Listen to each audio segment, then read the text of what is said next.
Hello everyone, welcome back to another Roman Reacts. We are here today to watch another video. This one is actually the final episode of the lore compendium. Compendium.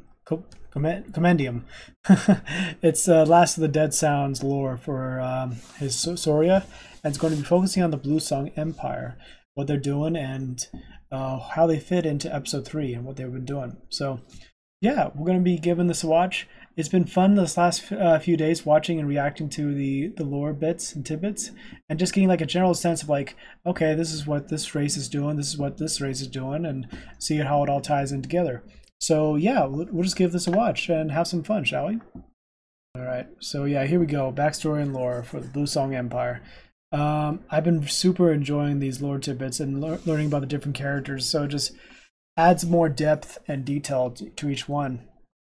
And David managed to walk it out of the park with these, so I'm super excited to see what this is all, the last one's all about. So here we go. 3, 2, and wait. 1. Hello, my name is David. SAURIA is a brutal, primordial, dark fantasy world. It's full of dangerous wildlife, cultists, bandits, and numerous warring factions. In this video, I'll be going over the backstory and lore behind the BlueSong, perhaps the most powerful faction in this otherwise primeval world. They are a highly advanced empire on a relentless crusade to control and tame the wild lands of SAURIA.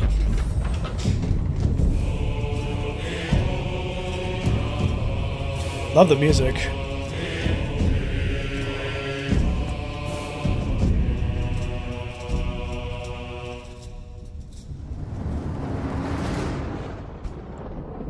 The BlueSong Empire is ruled by the Saurians. They originated here, in the Pluvian rainforest, which is located in the Western Isles of SAURIA. These rainforest saurians are ancestrally a arboreal race, living in the trees, leaping from branch to branch, eating fruit, seeds, nuts, and small animals. Their dromaeosaur-like sickle claws are used more so for climbing than killing. And they needed to climb, too, as some of SAURIA's largest and most dangerous predators used to stalk this forest floor. Though this race has since outgrown this primitive monkey-like lifestyle, they maintain a natural swiftness. The Avisaurians may be physically weaker than most other saurian races, but they have fast reflexes, exceptional eyesight, and impeccable balance to make up for that. All rainforest saurians grow antlers. Ancestrally, these cumbersome antlers were actually quite a hindrance, living in the trees, getting tangled in the vines and the branches of the rainforest. The antlers evolved purely for sexual display, and back when this race was more primitive, most would shave their antlers down for ease of traversal. But those who did not, those who let their antlers grow, those who displayed their antlers proudly, were in fact displaying their mastery among the trees. The larger the antlers, the more attractive, the more fit, and the more skilled the individual. Okay. This primitive mindset of honest vanity, of pride, of honest shame, became deep-seated into the culture of this race, and as their civilization grew and the Avisaurians left the treetops, their antlers remained a status symbol. It is customary for lower-ranking common members of the BlueSong Empire to shave their antlers down, while higher-ranking or higher-class individuals can grow them out. This is pushed to the extreme with the BlueSong monarchy, who don't shave their antlers down at all, which leads to headgear of vast and impressive proportions.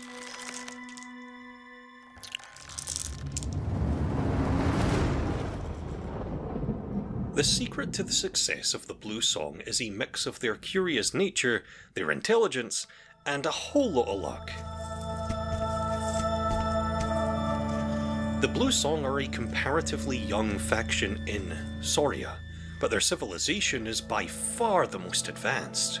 This is because as they started to leave the trees and their society started to form, they happened upon the ruins of an ancient forefather city under their home. Ruins such as these are littered all across the land of SAURIA, but this city, this library, buried under the Peruvian rainforest, was particularly vast. Okay. Though a pseudo-religion started to spread throughout the Avisaurians, worshipping the forefathers as ancient gods, these religious beliefs quickly dissipated the more they truly began to understand this long-lost civilization.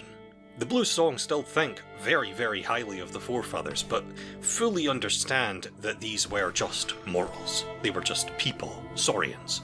Saurians who failed. Saurians who died.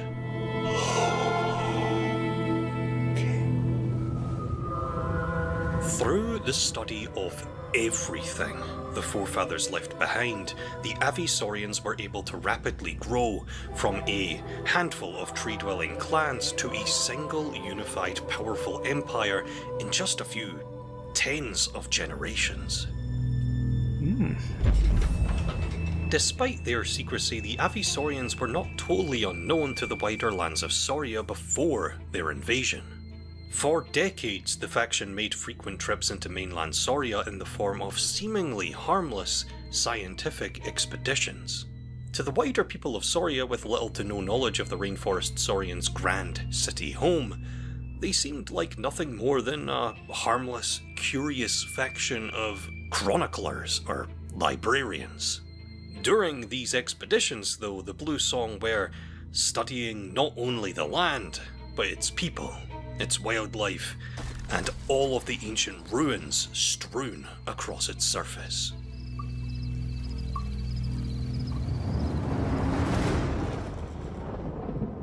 In recent years, the land of SAURIA has been thrown into turmoil as the BlueSong finally launched their total invasion of the mainland.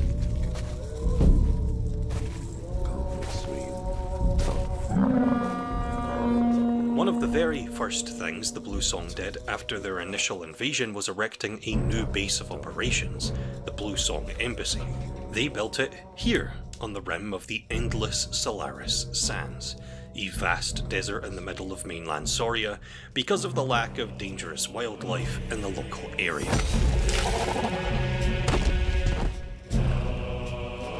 The taming of the wilds has been the faction's main goal since the day they uncovered their first forefather ruin. The world of SAURIA is dangerous, it's rugged, it's wild, and it's full of barbarians, pirates, witches, and all kinds of dangerous creatures. The BlueSong claim their goal is an altruistic one. They simply want to tame the land and make it safe for all Saurians, as the forefathers attempted before them. But understandably, most of the tribes and clans of SAURIA oppose the BlueSong's expanding imperialistic conquest.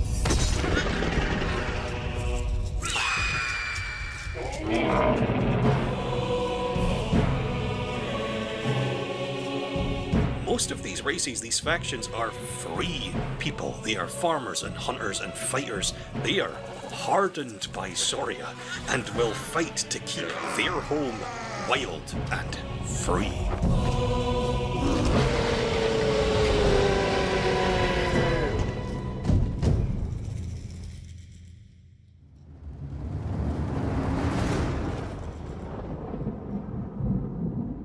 The BlueSong Chancellor is the leader of the BlueSong, but she more accurately fits the description of a queen.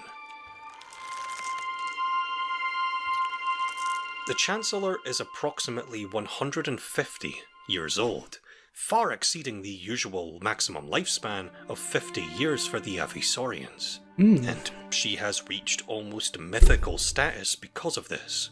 She is considered among her people to be infinitely wise, undoubtable in her decisions, and the perfect leader. This reputation isn't without reason. She has personally led the BlueSong to tremendous success and prosperity during her long tenure. The BlueSong have always been an imperialistic faction, but it is the current Chancellor who really set in motion the the BlueSong's extensive study into the forefathers and their recent conquest to rapidly expand and tame the wilds of SAURIA. There is more to this particular character that I'd like to cover, but that would lead into spoilers for potential future films in the series, so I'm gonna have to stop it there. Please, more stories. I would love more stories of this.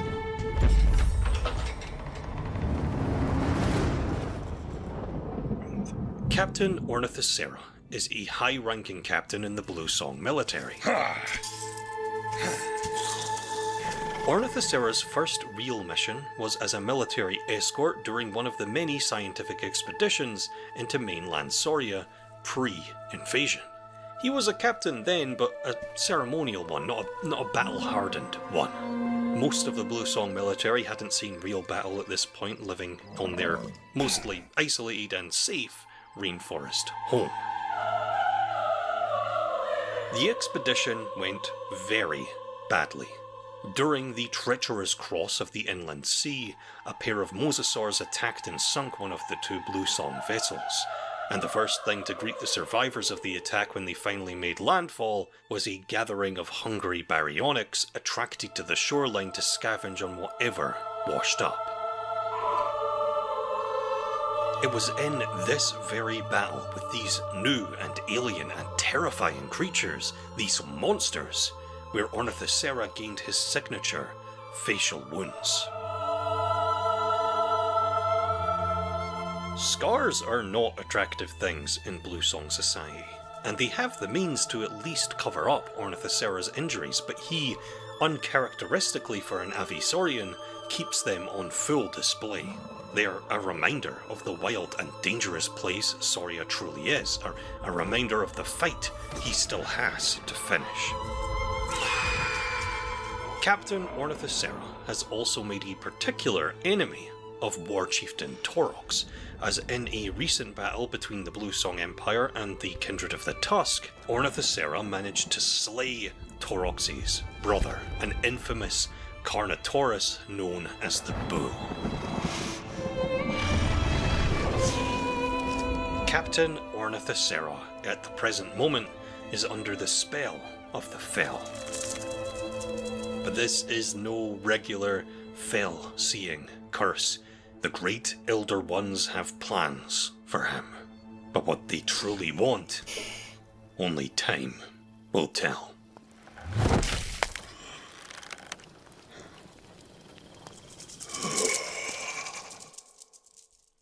And that's it. That's pretty much all I have written down about the BlueSong that doesn't spoil potential future films, that is. If you'd like to read the full sketchbook I've been showing off in this video and scour my notes for yourself for anything I may have missed, the full sketchbook from start to finish is available right now on my Patreon page for just $5 dues. Amazing. In the meantime, super special thanks to all my top Patreon supporters on screen right now. I mean it when I say, without these guys I would not be able to do what I do. Again, thank you. You're welcome.